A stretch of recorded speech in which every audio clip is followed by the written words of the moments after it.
नमस्कार दोस्तों, मैं अरविंद लोधी फ्री एजुकेशन में आपका स्वागत करता हूं। दोस्तों, आज से हम railway NTPC group D SSC के जो भी एग्ज़ाम हुए हैं और इनमें जो प्रीवियस ईयर में मैथ के क्वेश्चन आए हुए हैं उनकी सीरीज स्टार्ट करने वाले हैं। दोस्तों, ये ऐसे क्वेश्चन होंगे जो प्रीवियस एग्ज़ाम में आने के साथ साथ आने वाले सभी एग्ज़ाम के लिए बहुत ही इंपॉर्टेंट, बहुत ही महत्वपूर्ण होंगे, क्योंकि कुछ क्वेश्चन ऐसे होते हैं जो कॉमन ही होते हैं, हर एग्ज़ाम में आते ही आते हैं। तो दोस्तों, इन क्वेश्चन के लिए हम full basic concept, detail method और बहुत ही बढ़िया शॉर्ट ट्रिक के माध्यम से समझेंगे। मतलब आपको मैं फुल कॉन्सेप्ट भी बताऊंगा इस सीरीज में, डिटेल मेथड और बहुत ही बढ़िया एक्स्ट्रा फैक्ट, इसके साथ साथ बहुत ही बढ़िया शॉर्ट ट्रिक। तो चलिए शुरू कर लेते हैं। फर्स्ट क्वेश्चन है दोस्तों हमारा, बम लगाने के बाद एक लड़के ने 30 मीटर पर सेकंड की चाल से भागना शुरू किया। 56 सेकंड बाद बम फट गया।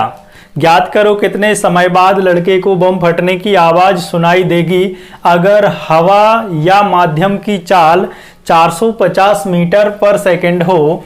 तो दोस्तों, अगर जो भी हम सीरीज लगा रहे हैं, इस सीरीज में से किसी भी क्वेश्चन का आंसर आपको पता है या फिर आप उसको हल करना चाहते हैं तो वीडियो को पॉज करके रोक कर आप उसको हल कर सकते हैं। जितना आपके लिए आइडिया उसके हिसाब से आप उसका आंसर टिक कर सकते हैं। उसके बाद में आप आगे वीडियो को देखिए।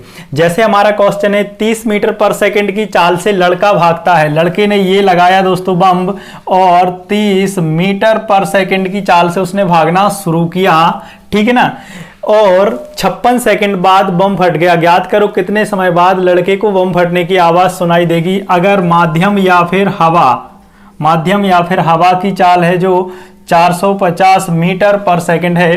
तो यहां पर दोस्तों सापेक्ष चाल तो लगेगी ही, उसके पहले हम देखेंगे कि 30 मीटर पर सेकंड की चाल से लड़का 56 सेकंड में कितनी दूरी तय करेगा। 30 मीटर पर सेकंड की चाल से लड़का 56 सेकंड में कितनी दूरी तय करेगा, ये हम लिख लेंगे लड़के के द्वारा तय दूरी। लड़के के द्वारा दोस्तों ये तय दूरी हो जाएगी, क्योंकि 30 मीटर पर सेकंड की चाल से लड़का कहां पहुंच जाएगा 56 सेकंड में, इतनी दूरी, इतने मीटर की दूरी तय कर लेगा। दोस्तों, इसको हम गुणा नहीं करेंगे क्योंकि बाद में अभी हमको डिवाइड करना पड़ेगा। तो ये भी एक स्मार्टनेस है, हमको याद रखना कि हम जबरदस्ती के काम ना करें। यहां पर यह दूरी लड़का तय कर लेगा। फिर यहां से हम देखें सापेक्ष चाल। सापेक्ष चाल दोस्तों क्या होती है, समान दिशा में घटती है और विपरीत दिशा में जुड़ती है। तो अगर आप देखें तो आवाज उसके पीछे से आएगी, माध्यम की चाल है जो, तो एक ही दिशा में होगी। तो समान जो सापेक्ष चाल होगी वो क्या करेंगे दोस्तों, हम घटा देंगे। तो सापेक्ष चाल आ जाएगी 420 मीटर पर सेकंड। मतलब रिलेटिव स्पीड, इन दोनों की स्पीड या चाल में रिलेशन क्या होगा। तो हमको ये देखना है कि इतनी दूरी, जो कि मैंने गुणा नहीं किया है दोस्तों, करने की जरूरत भी नहीं है, ऐसा किया भी नहीं जाता। यही स्मार्टनेस आपको अपनानी है एग्जाम में। इतनी दूरी 420 मीटर पर सेकंड की चाल से कितने समय में तय की जाएगी या कितने समय में तय की जा सकती है। तो 30 गुणा 56 बटे में 420, यहां से इसके लिए आप कैंसिल कर दें दोस्तों। यहां से देखें 3 एकम 3 और 3 चौके 12, 14 3 42, 14 चौके 56, ठीक है ना। कितने सेकंड लग जाएंगे दोस्तों, 14 का 4 गुना कितना हो रहा है दोस्तों, 56 हो रहा है। तो 4 सेकंड आपके लिए लग जाएंगे, 4 सेकंड आपके लिए लग जाएंगे। यहां से आपका आंसर हो गया, क्योंकि जो रिलेटिव स्पीड है 420 मीटर पर सेकंड की चाल से वह हवा उस आदमी तक पहुंचेगी या उसके आवाज तक, कानों तक आवाज वह पहुंचेगी। क्योंकि 30 मीटर पर सेकंड की चाल से तो लड़का भाग रहा है और 450 मीटर पर सेकंड की चाल से हवा आ रही है। तो ये 30 की चाल से तो ये तो भागता ही जा रहा है, तो ये जो 30 की चाल से ये भी भाग रहा है, लेकिन ये जो हवा चल रही है 420 मीटर पर सेकंड की चाल से ज्यादा चल रही है। और यही हवा 420 मीटर पर सेकंड की चाल से 30 गुणा 56 मीटर की दूरी कितने समय में, कितने सेकंड में तय करेगी, वही हमको आंसर करना होगा। ठीक है दोस्तों, मेरे हिसाब से आपको बात समझ में आ गई होगी, क्लियर। सेकंड क्वेश्चन है दोस्तों हमारा, ए और बी किसी काम को क्रमशः 10 और 12 दिनों में पूरा कर सकते हैं। ए और बी किसी काम को क्रमशः 10 और 12 दिनों में पूरा कर सकते हैं, क्लियर है। ए और बी ने साथ मिलकर काम करना शुरू किया। सेकंड नंबर क्वेश्चन, ए और बी ने साथ मिलकर काम करना शुरू किया, ठीक है, और 3 दिन बाद ए ने काम छोड़ दिया। काम को पूरा होने में कुल कितना समय लगा। तो ये दोनों जब दोस्तों ए और बी काम करना स्टार्ट करते हैं, तो ये कितने दिनों तक साथ में काम करते हैं दोस्तों? 3 दिन तक साथ में करते हैं। ये पूरा काम कितने दिन में कर सकता है? 12 और बी ये पूरा काम कितने दिन में कर सकता है? 10 दिन में, और बी उसी काम को पूरा कर सकता है दोस्तों 12 दिन में, है ना? ठीक है, तो काम तो हमें पता ही नहीं है कि काम कितना करना है आखिर, तो इन दोनों के एलसीएम से दोस्तों हम काम बना लेंगे। टोटल काम कितना मान लिया हमने? 60 काम, या फिर 60 ईंटें बनाना या 60 चेयर बनाना। ठीक है, ये 10 दिन में कर सकता है 60 काम, तो एक दिन में कितना कर सकता है? कार्य क्षमता यहां से आएगी दोस्तों, वर्क कैपेसिटी। एक दिन में कितना कर सकता है? तो ये 6 काम पर डे करेगा ए, मतलब 6 ईंटें पर डे बना सकता है। ठीक है ना? बी 12 दिन में 60 काम कर सकता है, तो एक दिन में कितना काम करेगा दोस्तों? 5 काम पर डे, 5 काम पर डे, या फिर 5 ईंटें या 5 चेयर पर डे वह बना सकता है। क्लियर है? फिर यहां से ये आ गई दोस्तों इनकी वर्क कैपेसिटी, ए और बी की वर्क कैपेसिटी आ गई। आगे दिया गया है कि ए प्लस बी ने 3 दिनों तक साथ काम किया, तो ए और बी अगर 3 दिन तक साथ में काम करेंगे तो कितना काम कर पाएंगे? पहले तो हम ये देखेंगे कि ए और बी एक दिन में कितना मिलके काम करेंगे, तो 6 और 5 11, तो 3 दिन में कितना काम करेंगे दोस्तों? 33 काम या 33 ईंटें बना देंगे। ठीक है ना? फिर जो ये है वो काम छोड़ के चला जाता है, ए काम छोड़ के चला जाता है, तो शेष काम दोस्तों किसने किया होगा? अकेले बी ने किया होगा। तो शेष काम किस में से घटाएंगे दोस्तों? टोटल काम कितना है हमारा? 60 है, 60 में से हम 33 घटा देंगे दोस्तों, 60 में से 33 घटा देंगे तो यहां पर ये आ जाएगा 27 काम। और ये 27 काम अकेला किसने किया है दोस्तों? ये अकेला बी ने किया है। और बी एक दिन में कितना काम करता है? बी एक दिन में 5 काम कर सकता है, तो 27 काम कितने दिनों तक किया होगा उसने? ये किया होगा 5 सही 2/5 दिन। ये शेष काम किया है बी ने अकेले ने, लेकिन इसके पहले दोनों ने मिलके 3 दिन काम भी किया है, तो उसको भी ऐड कर देंगे। और इस पूरे को जोड़ने के बाद ये आ जाएगा 8 सही 2/5 दिन, 8 सही 2/5 दिन। तो आपका आंसर 8 सही 2/5 दिन आ जाएगा। ये आप जानते होंगे ऐड करना, यहां से इनको आप डायरेक्ट जोड़ सकते हो क्योंकि ये दोनों सामान्य संख्याएं हैं, वो एक समभिन्न लिखी हुई है। क्लियर है? मेरे हिसाब से आपको बात ये समझ में आ गई हुई। इसी को हम दूसरे पैटर्न में या दूसरे तरीके से कैसे कर सकते हैं, और इसी को हम कैसे कर सकते हैं? वर्क कैपेसिटी, कार्य क्षमता तो हमको निकालनी ही होगी दोस्तों, इतना तो हमारे लिए इस तरीके में भी करना पड़ेगा जो हम सेकंड देख रहे हैं। लेकिन ये सब लिखने और समझने तक की बातें होती हैं, आप ओरली भी कर सकते थे और कर सकते हो। तो 6 काम ए पर डे करता है, 6 काम ए पर डे करता है, तो ए ने 6 काम पर डे के हिसाब से 3 दिन तक तो काम ही किया ना, 3 दिन बाद इन्हें काम छोड़ दिया, तो इन्हें कितना काम किया होगा? 18 काम। इसके बाद में जो काम बचा हुआ है, वो पूरा किसने किया? बी ने किया। तो यहां से शेष काम 60 में से आप 18 घटा देंगे, 60 में से आप 18 घटा देंगे दोस्तों, कितना आएगा? 42। ये काम किसने किया है दोस्तों? ये काम किया है केवल और केवल बी ने, क्योंकि ये तो 3 दिन काम करके छोड़ के चला गया।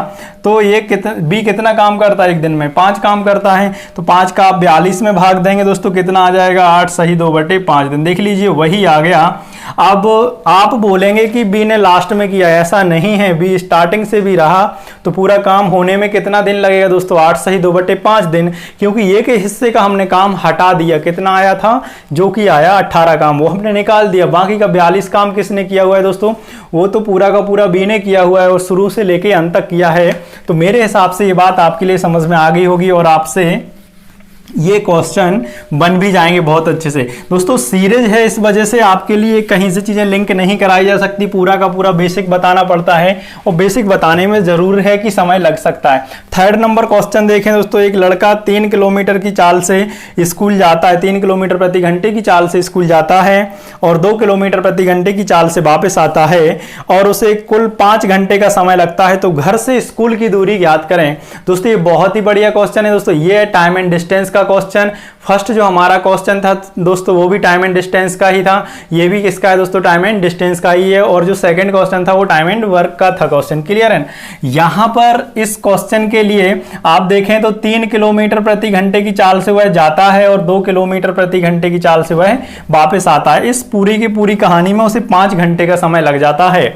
ठीक है ना? तो इसको हल करने के लिए वह जाता है 3 किलोमीटर प्रति घंटे की चाल से और आता है 2 किलोमीटर प्रति घंटे की चाल से। अब दूरी तो नहीं पता ना, तो दूरी हम एलसीएम से बना लेंगे, सेम टाइम एंड वर्क के कॉन्सेप्ट की तरह।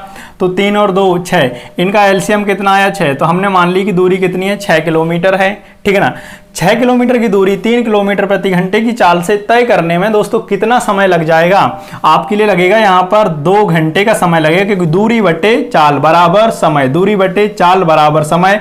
जैसा टाइम एंड वर्क में लिखा हुआ था, काम बटे यहाँ पर स्पीड, तो क्या सॉरी काम बटे समय, तो क्या आ रही थी उसकी वर्क कैपेसिटी आ रही थी, काम बटे समय तो क्या आ रहा था, वर्क कैपेसिटी आ रही थी, मतलब स्पीड आ रही थी एक हिसाब से, है ना। यहां पर हम दूरी में स्पीड का भाग दे रहे हैं तो समय आ रहा है, क्लियर। अब जब वह वापस आता है, जब वापस आता है 2 की चाल से, तो समय कितना लगेगा 3 घंटे का, 3 घंटे का। अब आपने देखा कि टोटल समय कितना लगा उसे आने जाने में 5 घंटे, तो दूरी कितनी हो जाएगी 6 ही किलोमीटर हो जाएगी। क्यों? क्योंकि हमारे क्वेश्चन में भी 5 ही घंटे समय लगेगा, लगा हुआ है। अब ये तो हुई बिल्कुल बेसिक कॉन्सेप्ट या बेसिक मेथड की बात। अगर आपको लगता है कि इसके लिए और भी किस तरीके से कर सकते हैं तो बिल्कुल कर सकते हैं, या फिर आप सोचें यार यहाँ एलसीएम 60 आ रहा होता तो हम इस समय से इसकी कंपैरिजन करते। कैसे करते दोस्तों, जैसे ये आया 5 यूनिट, हम 5 घंटे नहीं मानेंगे, 5 यूनिट बराबर 5 घंटे, 1 यूनिट बराबर 1 घंटे, तो 1 घंटे का 6 में गुणा कर दो, सिंपल, क्लियर। अब यहाँ 1 यूनिट बराबर 7 आ रहा होता या 5 आ रहा होता, 1 यूनिट बराबर 5 या 1 यूनिट बराबर 6 या 8 आ रहा, तो उसका गुणा हम इसमें कर देते, कंपैरिजन क्या होती, तुलना हो जाती, ठीक है। ये मैं आपके लिए फॉर्मूला बताता हूं यार, एक फॉर्मूला होता है यहां से डिस्टेंस का, ध्यान देना थोड़ा सा, बहुत ही कारगर है, बहुत ज्यादा जरूरत पड़ती है, क्योंकि फॉर्मूला एक है और इस एक फॉर्मूले से कम टाइम एंड डिस्टेंस के 6-7 तरीके के क्वेश्चन हल हो जाते हैं दोस्तों। कितने तरीके के? 6-7 तरीके। थोड़ा सा उसको कन्वर्ट कर करके देखें, यहाँ पर S1 इंटू S2, इसको थोड़ा बहुत तो आप जानते भी हो, मुझे पता है, S1 प्लस S2। ये स्पीड 1 कितनी है, मतलब हम मान लेंगे जाने वाली, और स्पीड 2 मान लेंगे हम आने वाली। यहां पर हमें गुणा करना है टोटल समय का, कुल समय का हमारे लिए गुणा कर देना है। एक अगर आपको याद हो तो इतना फॉर्मूला बनता है, देखिए तो जरा, औसत स्पीड का आप जानते हैं मेरे हिसाब से, कुछ लोग तो इसको जानते ही होंगे, ये होता है दोस्तों औसत स्पीड, औसत चाल का फॉर्मूला होता है 2 into S1 into S2 upon में S1 प्लस S2, ये होता है औसत चाल का फॉर्मूला, ठीक है ना। ये औसत चाल का फॉर्मूला होता है जिसको हम कन्वर्ट करके थोड़ा सा यहाँ पर यूज कर सकते हैं। ये बनता कैसे वो भी मैं आपको बताने वाला हूँ। तो यहाँ पर S1 कितनी है 3 है, S2 कितनी है 2 है, S1 3 देन S2 2, टोटल कितना समय लगा आने और जाने में दोस्तों, आप बोलेंगे 5 घंटे का, तो 5 से 5 कैंसिल, 3 दूनी 6 किलोमीटर आपका ये आंसर आ गया, 6 किलोमीटर आपका आंसर आ गया, मतलब घर से स्कूल की दूरी है जो 6 किलोमीटर है। ये बनता कहाँ से, थोड़ा सा देख लीजिए दोस्तों। अगर मैं आपके लिए इस सीरीज में, मैथ के क्वेश्चनों की सीरीज में आपके लिए detail method, full concept, extra fact और विद शॉर्ट ट्रिक के बताऊंगा, तो दोस्तों एक क्वेश्चन में जाहिर सी बात है थोड़ा समय लगेगा, लेकिन आपके लिए हेल्पफुल बहुत होगा। थोड़ा सा आप पेशेंस रखें और बोर बिल्कुल भी ना हो, कंफ्यूज भी ना हो। देखें यहाँ पर हम मान लेते हैं x किलोमीटर प्रति घंटे की चाल से वह जाता है, y किलोमीटर प्रति घंटे की चाल से वह स्कूल से वापस आता है। इस आने और जाने में उसे कुल समय लगता है जो t घंटे का लगता है। कितने का लगता है दोस्तों? t घंटे का लगता है, ठीक है ना। यहां पर हम इन दोनों के गुणनफल या एलसीएम से मान लेंगे दूरी, जो कि आएगी XY यूनिट आ जाएगी, XY यूनिट आ जाएगी। अब आपको पता है ये दूरी है बटे चाल, बराबर क्या आता है दोस्तों, टाइम आएगा, यूनिट में टाइम आएगा, तो यहां से y आ जाएगा, यहां पर ये x आ जाएगा। अब हमने देखा यार कि y प्लस x यूनिट बराबर, हमने कितना टाइम, जो क्वेश्चन में अभी इस वाले में बोला हुआ था t घंटे का, है ना। टोटल टाइम कितना लग रहा है, t घंटे। भाई ऐसा क्वेश्चन बनता है, ये क्वेश्चन ही है ना। तो यहां से हम निकालेंगे 1 यूनिट की वैल्यू, तो 1 यूनिट की वैल्यू आ जाएगी y प्लस x घंटे आ जाएगा, हाँ या ना। तो लेकिन हमने दूरी कितनी तय की हुई है, XY दूरी, तो दूरी XY यूनिट बराबर t upon x plus y into x into Y, x plus Y into x into Y, ठीक है ना। अब यार कुछ स्पेस जरूरत पड़ेगी हमारे लिए, तो मैं इसके लिए रफ कर देता हूं थोड़ा सा, है ना। ये मेरे हिसाब से आपने स्क्रीनशॉट या नोट कर लिया होगा। इसके बाद मैं यहां पे लिख रहा हूं ऊपर, इसको हम थोड़ा सा कन्वर्ट करके लिखते हैं, x upon x into Y upon x plus y into T, और t यहां पे क्या होगा, भाई क्वेश्चन में ही बोला था 5 घंटे क्या लग रहा है, टोटल समय लग रहा है, तो ये हो जाएगा कुल समय, तो यहां से आ जाएगी आपकी दूरी, यहां से आ जाएगी दोस्तों आपकी दूरी आ सकती है। x जाने वाली चाल या 1 S1, ठीक है, जिसको मैं ऐसे यूज कर रहा था S1 इंटू S2 अपॉन में S1 plus S2 into T total समय। देखिए वो लिखा हुआ है, क्लियर है। तो मेरे हिसाब से आपको ये याद हो गया होगा। कई बार ये डिफरेंस में भी यूज होता है, तो यहाँ पर माइनस लगा देते हैं, वो भी मैं आपको ही बताऊंगा। यहाँ पर हम टाइम का अंतर लिख देते हैं। किसी अगली सीरीज में मैं वो भी क्वेश्चन लाऊंगा, तो आपको बिल्कुल चीजें याद रखना है, थोड़ी सी लिंक करके भी चीजों को पढ़ना है। क्वेश्चन नंबर दोस्तों हमारा 4 है। 4 60 किलोमीटर प्रति घंटे की चाल से कोई ट्रेन अपने से 2 गुनी लंबाई के प्लेटफॉर्म को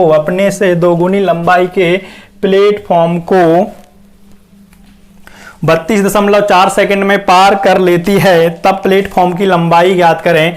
देखें दोस्तों, टाइम एंड डिस्टेंस का जो फॉर्मूला, स्पीड का जो फॉर्मूला होता है टाइम एंड डिस्टेंस में होता है चाल बराबर दूरी बटे समय, टाइम डिस्टेंस अपॉन टाइम।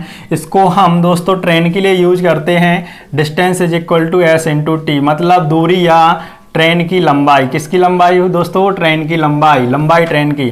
चाल गुणा समय बराबर दूरी आती है, दूरी यहाँ यूज करते हैं हम ट्रेन की लंबाई के लिए, ठीक है ना। यहाँ पर आपको दिया गया है कि ट्रेन से 2 गुनी लंबाई का प्लेटफॉर्म है, तो ट्रेन की जो लंबाई है हम मान लेते हैं दोस्तों x मीटर की, है ना, x मीटर की। तो प्लेटफॉर्म की लंबाई हो जाएगी 2x मीटर की, क्योंकि प्लेटफॉर्म 2 गुना है, प्लेटफॉर्म 2 गुना है, ठीक है। इसमें हम वैल्यू पुट कर देंगे डिस्टेंस या लंबाई s इंटू टी, क्योंकि आप जानते हो जब ट्रेन किसी भी प्लेटफॉर्म या दूसरी ट्रेन को पार करती है, तब वह स्वयं की लंबाई, देखें जरा, ये प्लेटफॉर्म रहा, ये रही हमारी ट्रेन, ये प्लेटफॉर्म स्थिर है इधर ही, ट्रेन यहां से आई, दिख रहा होगा आप लोगों के लिए, ट्रेन यहां से आई और ये पार करना स्टार्ट की। क्या यहां पर आके ट्रेन ने पार कर लिया प्लेटफॉर्म को? नहीं ना। प्लेटफॉर्म पार करना कब कहलाएगा? ट्रेन जब इधर पहुंच जाएगी। इसका मतलब ट्रेन ने क्या किया? सिर्फ और सिर्फ ट्रेन ने स्वयं की लंबाई के बराबर दूरी तय की और उस प्लेटफॉर्म की लंबाई के बराबर दूरी तय की, है ना। तो दोनों लंबाइयां या दोनों दूरियां हम जोड़ देंगे, तो 2x प्लस एक्स कितनी चाल से? 60 किलोमीटर प्रति घंटे की चाल से, इनटू कितने समय में? 32.4 सेकंड में, 32.4 सेकंड में। लेकिन आप जानते हो टाइम एंड डिस्टेंस में यूनिट एक सी होनी चाहिए। ये किलोमीटर प्रति घंटा है और ये 32.4 सेकंड है, तो इसको हमें किस में बदलना पड़ेगा दोस्तों? मीटर पर सेकंड में। किस में बदलना पड़ेगा? मीटर पर सेकंड में बदलना पड़ेगा। और मीटर पर सेकंड में अगर आपको किलोमीटर प्रति घंटे से कहां जाना है? मीटर पर सेकंड में, तो कितने का गुणा करते हैं दोस्तों आप? 5/18 का गुणा करते हैं। ये मेरे हिसाब से बहुत से लोग जानते होंगे। और आपको अगर मीटर पर सेकंड से किलोमीटर पर आवर में जाना है, तो आप कितने का गुणा करते हैं? 18/5 का गुणा कर देते हैं उसी यूनिट में, ठीक है। ये कभी मैं बताऊंगा आपको, बहुत से लोग जानते हैं, कोई बड़ी बात नहीं है, ये याद ही आपको रखना पड़ता है। अब मैं यहां से आपके लिए एक ट्रिक या एक याद रखने की कला बताता हूं। किलोमीटर पर आवर कैसी यूनिट है दोस्तों? मीटर पर सेकंड से बड़ी यूनिट है, ये इससे बड़ी यूनिट है। यूनिट कैसी है? बड़ी है।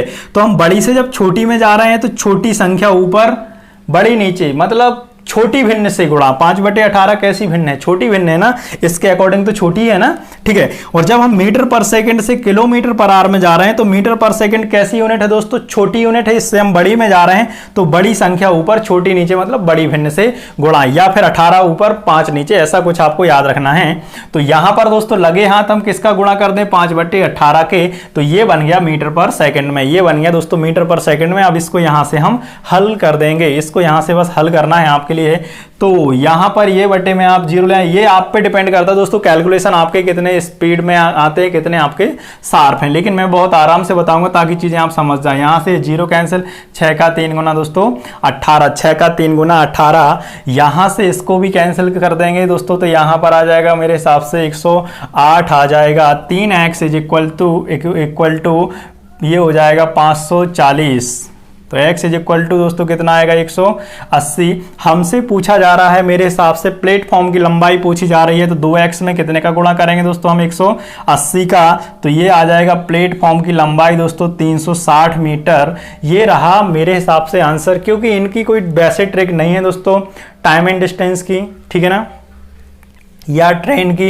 इनको आप बेसिक से ही जल्दी हल कर सकते हो। जल्दी कैसे हल कर सकते हो? आप चीजें समझने के बाद भी बोलने का मतलब मेरा ये है कि आपको ये जो वैल्यू मैं एक चीजें रख के बता रहा हूं, ये आप जल्दी कैलकुलेट कर लें, तो आपका आंसर और भी जल्दी आ सकता है। क्वेश्चन नंबर दोस्तों 5 क्वेश्चन नंबर 5 अगर आपके लिए इनके स्क्रीनशॉट लेना है तो आप बिल्कुल लेते जाएं अपनी सुविधा अनुसार।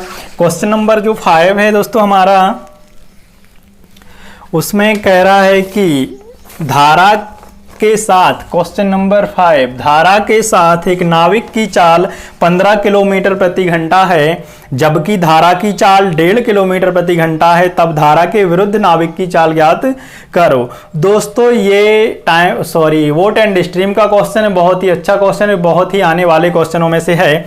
धारा के साथ एक नाविक की चाल, अब जो धारा के साथ नाविक की चाल होगी, धारा के साथ नाविक की चाल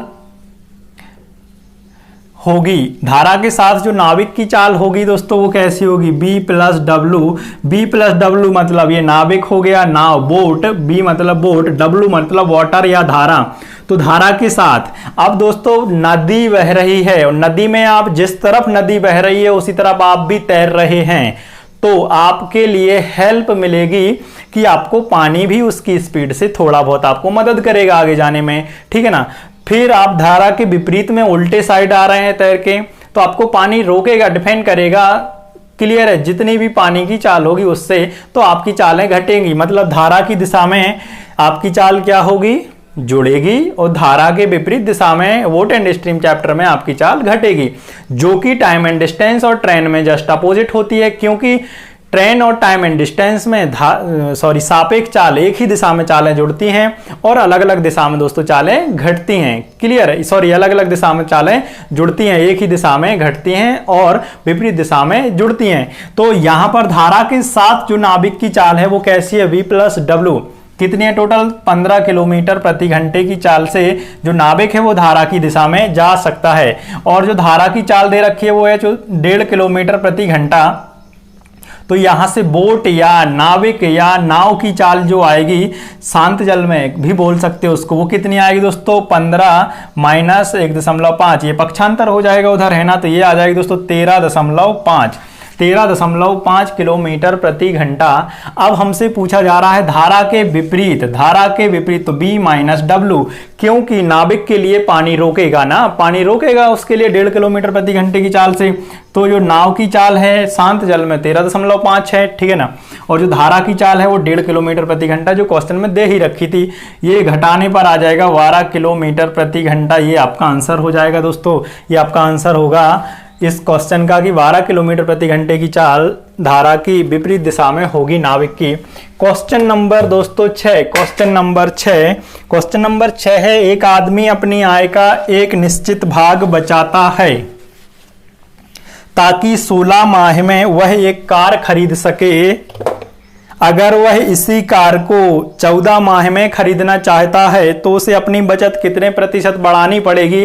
दोस्तों ये बहुत ही शानदार क्वेश्चन है, लाजवाब क्वेश्चन है, कई बार तो रिपीटेड क्वेश्चन है और ये परसेंटेज का क्वेश्चन है। दोस्तों वह 16 माह में एक कार खरीदना चाह रहा है, अगर वह इसी कार को 14 माह में खरीदना चाहे तो उसे अपनी बचत, उसे अपनी सेविंग कितने परसेंट बढ़ानी पड़ेगी। तो यहां से सबसे पहले तो दोस्तों हम इसका मूल्य निर्धारण करेंगे, कार आखिर है कितने रुपए की, और मूल्य निर्धारण कहां से करेंगे, इन दोनों के एलसीएम से, या आपको छोटा लगता है नंबर या इनमें कॉमन कुछ नहीं होता तो आप गुणा से भी कर सकते हो। एलसीएम से इनकी हम कार निर्धारित करेंगे जो कि कितने रुपए की होगी, 112 रुपए की कार है। जितना हमको हमें मतलब टारगेट है कि 112 रुपए इकट्ठे करना है 16 माह में, तो एक माह में आप कितने रुपए इकट्ठे करेंगे, 7 रुपए पर माह। जब आप 16 माह में 112 इकट्ठा करना चाह रहे हो और 112 रुपए की कार खरीदना चाह रहे हो तो आपको 7 रुपए पर मंथ, यहां मैंने आपको बताया था वर्क स्पीड या कार्य क्षमता ही आएगी। अब वर्क स्पीड यहाँ रुपयों में हो सकती है कि आपको इकट्ठे करना है रुपए, और अगर वही कार आप 14 माह में खरीदना चाह रहे हो, मतलब 112 रुपए इकट्ठे करना है आपको 14 माह में, तो आप एक माह में कितने रुपए इकट्ठा करेंगे दोस्तों, 8 रुपए पर माह या पर मंथ आप 8 रुपए बचाएंगे या सेव करेंगे, तब जाके आपके 14 माह में 112 रुपए इकट्ठे हो सकते हैं और आप वह कार खरीद सकते हैं।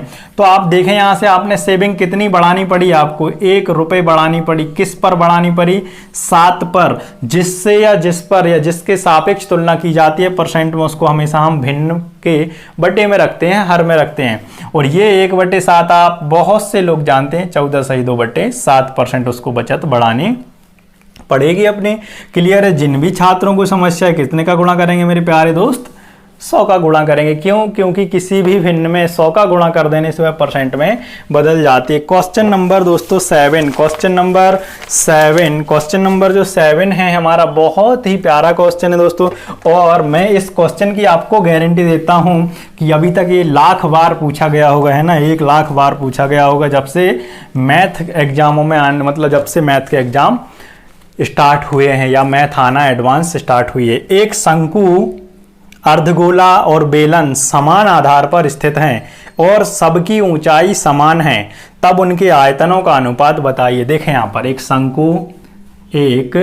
शंकु है ना, और एक अर्धगोला कुछ इस तरीके से रहेगा, है ना, एक अर्धगोला और एक ये बेलन समान आधार पर स्थित हैं। समान आधार मतलब जो उनके आधार हैं वो कैसे हैं दोस्तों, एक से हैं, ठीक है ना। और इनकी ऊंचाई जो दे रखी है वो भी कैसी है, समान है। हमारे क्वेश्चन में कैसी दे रखी है दोस्तों, समान ही दे रखी है। ऊंचाई कैसी दे रखी है, समान दे रखी है। क्लियर है। तो यहां पर ऊंचाई लिखने के पहले हम इनके आयतन के फॉर्मूलों का उपयोग तो करना ही पड़ेगा, क्योंकि आप जानते हो एडवांस मैथ में या क्षेत्रमिति में बिना फॉर्मूले के कुछ होता ही नहीं है, वॉल्यूम निकलेगा ही नहीं। तो सबसे पहले मैं बेलन का आपको आयतन बताता हूं। बेलन का आयतन होता है दोस्तों 2πRh, 2πRh होता है ना, बिल्कुल होता है। बेलन का तीसरा भाग शंकु होता है।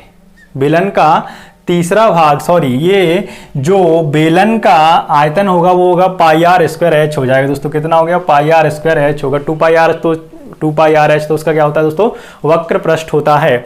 जो बेलन का शंकु होता है वो तीसरा भाग होता है, तो 1/3 πr²h, ये हो गया शंकु का आयतन। अब जो गोले का आयतन होता है दोस्तों वो होता है πr³ होता है, πr³ या h भी इसको लिख सकते हो, लेकिन इसकी जो हाइट होती है और जो त्रिज्या होती है वो एक समान होती है एक गोले में। तो इसको हम लिखेंगे 2/3 πr³, ये होता है 2/3 πr³। क्लियर है।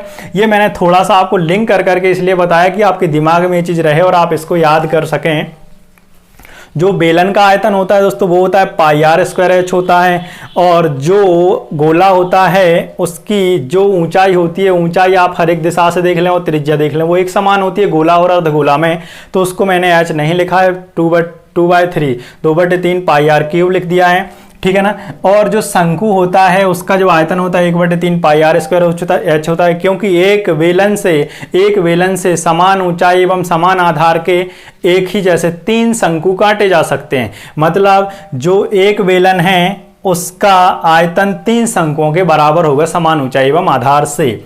अब लेकिन यहां पर दिया गया है सभी का जो ऊंचाई है वो कैसी है, समान है। तो इसको अगर हम h ही मान लें, जो आपकी मर्जी, हम h ही मान लें, h मान लो या फिर r मान लो, उससे कोई फर्क पड़ेगा नहीं। पाए तो हम वैसे ही पहले से कैंसिल कर दें, 1/3 ये r² है, ठीक है ना। जो हमने इसकी हाइट मानी हुई है, या तो बराबर r भी मान सकते हो आप, कुछ भी मान सकते हो दोस्तों, उससे फर्क नहीं पड़ेगा, क्योंकि आपको तीनों जगह वही की वही सेम वैल्यू पुट करनी पड़ेगी। तो यहाँ पर भी r कर लें, 2/3 r³ यहाँ तो पहले से ही था, यहाँ तो कोई फर्क पड़ता ही नहीं है, और r² इंटू यहाँ पर r, तो यहाँ से ये कैंसिल और ये कैंसिल, 1/3 अनुपात 2/3 अनुपात, वहाँ पे 1 आ जाएगी वैल्यू, जहाँ पे कुछ नहीं बचा 1।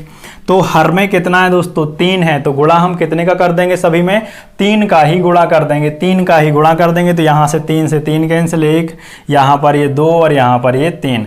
यहाँ पर जब हमने सभी में 3 का गुणा किया तो यहाँ 3 से 3 कैंसिल हो जाएगा ना दोस्तों। यहाँ पर ये 3 का गुणा, यहाँ पर ये 3 का गुणा, तो ये 3 से 3 कैंसिल, क्योंकि ये अंश में गुणा करेंगे ना, हर में थोड़ी ना करेंगे। क्लियर है। तो 1:2:3 आ जाएगा। अब ये दोस्तों आप इस पे 1000 स्टार लगा लें। इस क्वेश्चन में कितने स्टार लगा लें दोस्तों, 1000 स्टार लगा लें।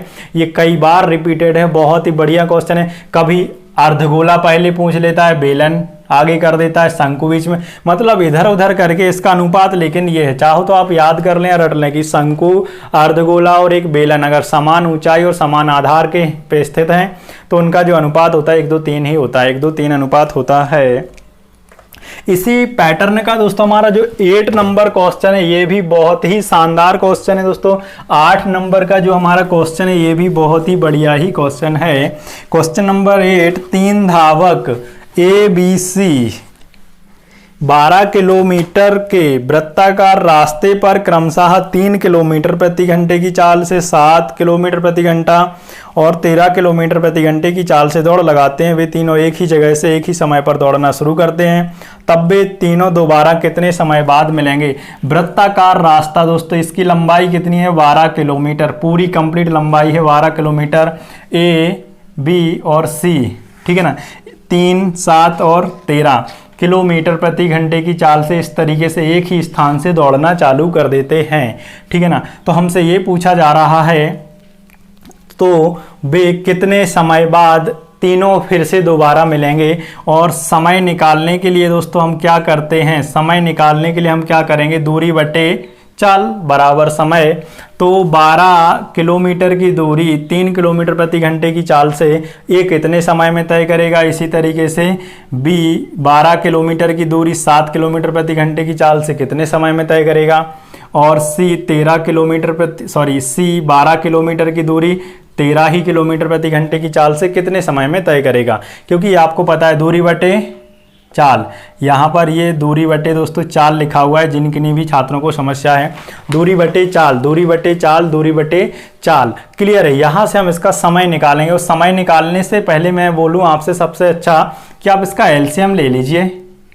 एलसीएम क्या आएगा, अब आपको पता है कि 12 और ये लिखा हुआ है 12 बटे में 3, 7 और ये 13। जब हम भिन्नों का एलसीएम लेते हैं तो अंशों का तो लेते हैं एलसीएम और हरों का लेते हैं एचसीएफ, ऐसा आप जानते हैं।